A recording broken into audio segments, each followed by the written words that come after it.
Assalamualaikum warahmatullahi wabarakatuh.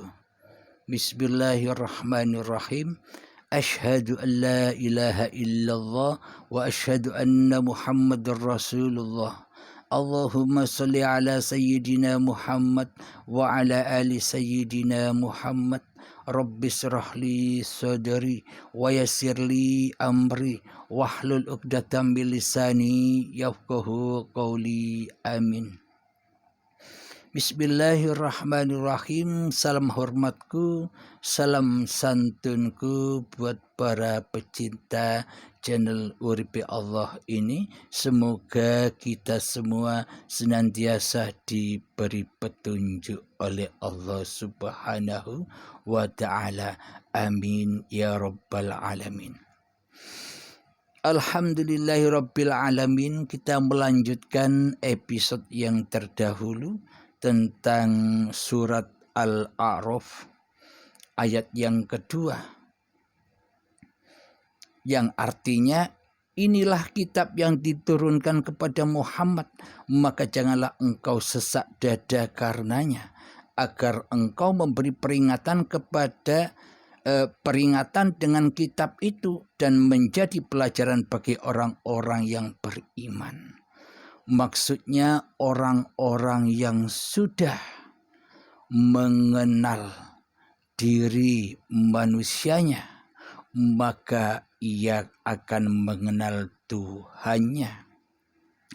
Man arafa nafsahu faqad arafa rabbahu.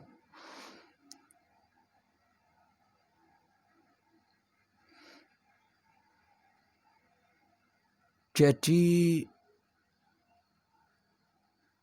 Muhammad Rasulullah inilah wadah-wadah kitab-kitabnya Allah.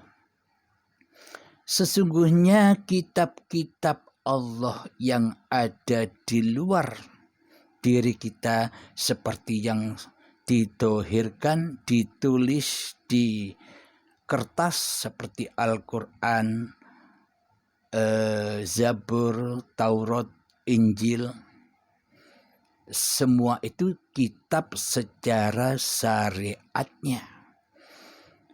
Akan tetapi kitab yang ada di dalam diri Muhammad Rasulullah ini kami membahas makna mutasabihatnya, tidak membahas makna syariatnya. Kalau makna syariatnya kita sudah banyak tahu cerita-cerita di kisah-kisah Kanjeng Nabi Muhammad sallallahu alaihi wasallam.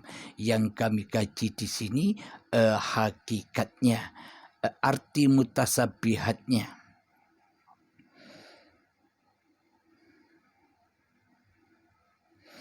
Jadi hakikat kitab di sisi Allah itu ya hidup dan badan inilah kitabullah. Jadi dengan hidup dan badan inilah kita tahu bahwa di luar itu terwujudlah kitab Al-Quran, kitab Taurat, kitab Zabur, kitab Injil, dan kitab-kitab agama-agama yang lain. Pada hakikatnya seluruh kitab-kitab yang dohir itu bersumber daripada kitab yang batin, yakni kitabullah, hidup dan badan yang suci, yakni asyhadu an la ilaha illallah wa asyhadu anna Muhammad Rasulullah. Jadi hidup dan badan inilah sumber dari segala sumber kitab-kitab yang ada di luar diri itu. Sumbernya sumber kitab-kitab syariat. Coba kita hayati. Kira-kira tanpa hidup dan badan ini, apakah kita tahu bahwa ada Al-Quran? Apakah kita tahu ada kitab Injil? Apakah kita tahu ada kitab Taurat? Apakah kita tahu ada kitab Zabur? Tanpa kitab hidup dan badan ini. Jadi hakikat Al-Quran Qadim itu adalah hidup dan badan inilah awal sumber dari segala sumber munculnya kitab-kitab yang dohir. Kitab-kitab yang tertulis itu berasal dari kitab yang tak tertulis, berasal dari Al-Quran Qadim yang laisa kamitslihi syai'un. Jadi selama ini kita membahas tentang hayatullah yang laisa kamitslihi syai'un. Jadi kita selama ini terbius dengan laisa kamitslihi syai'unnya saja.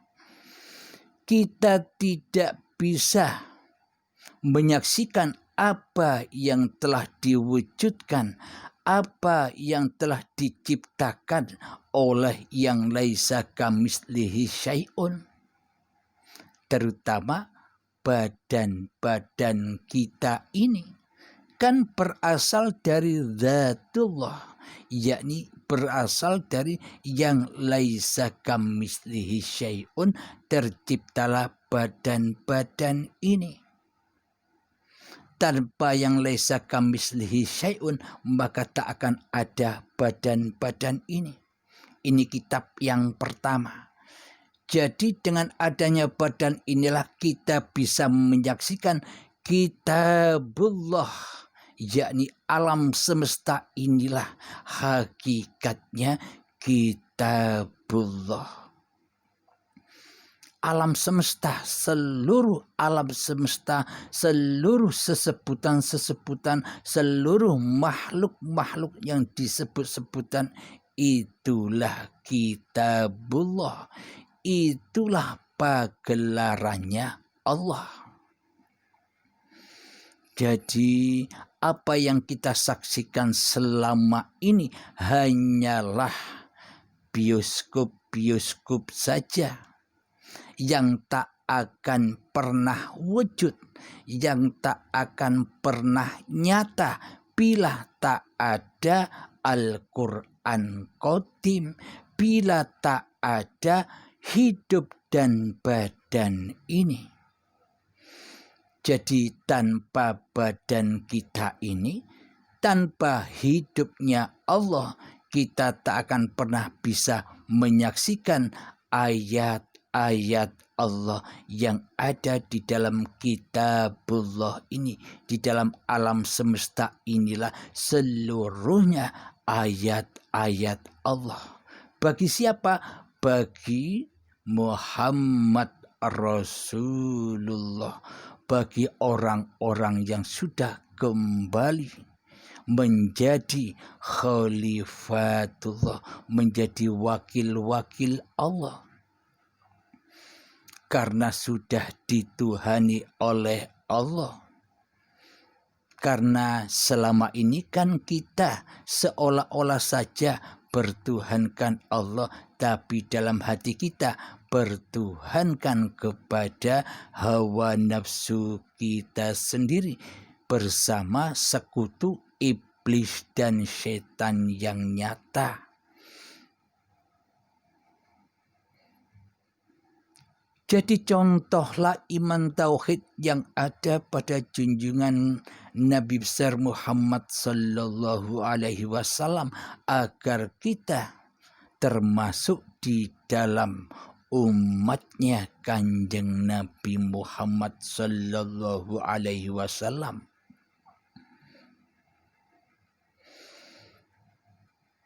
Dan iman yang seperti Kanjeng Nabi Muhammad itulah yang selalu hatinya mentauhidkan Allah, yang selalu hatinya mengesahkan Allah daripada mentauhidkan dan mengesahkan diri Muhammadnya di hatinya.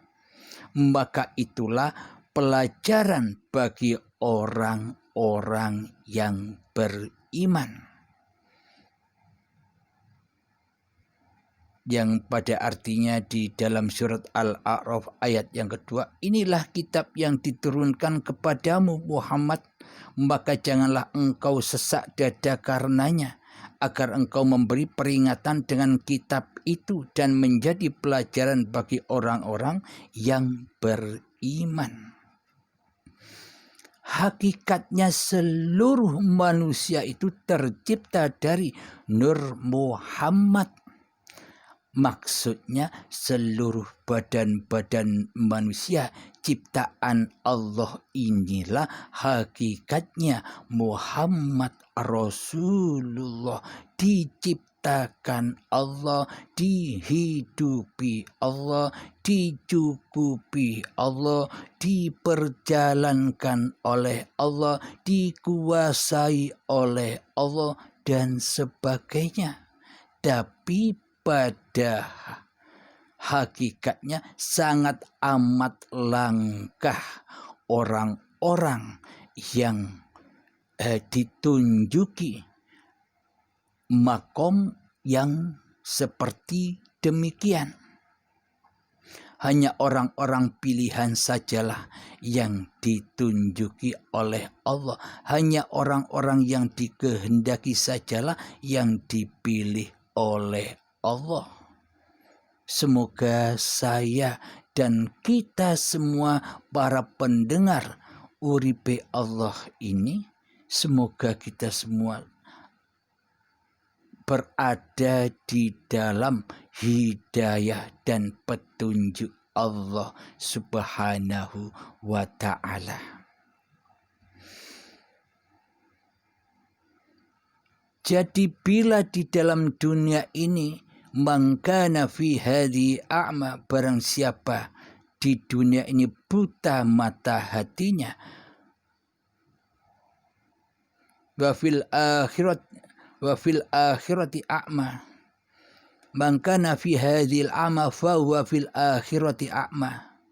Barang siapa buta mata hatinya di dunia ini, maka di dalam akhiratnya pun semakin buta mata hatinya. Wa adhallu sabila, dan tersesat-sesatlah perjalanannya. Maka dari itu hanya Muhammad Rasulullah sajalah, hanya golongan Muhammad Rasulullah sajalah yang selamat. Jadi para nabi-nabi terdahulu, para rasul-rasul terdahulu, semuanya termasuk golongan Muhammad Rasulullah. Dan para aulia Allah, para kekasih Allah yang lain sudah tergolong Muhammad Rasulullah. Karena tidaklah mungkin disebut para nabi dan para rasul bila di dalam hatinya masih bertuhankan hawa nafsunya sendiri daripada bertuhankan kepada Allah. Jadi inilah yang dimaksud para nabi, para rasul. Jadi Kanjeng Nabi Muhammad itu adalah nabi pamungkas. Nabi yang diikuti, yang diimami oleh para nabi dan para rasul. Ini maksudnya, yakni kembali kepada Muhammad Rasulullah.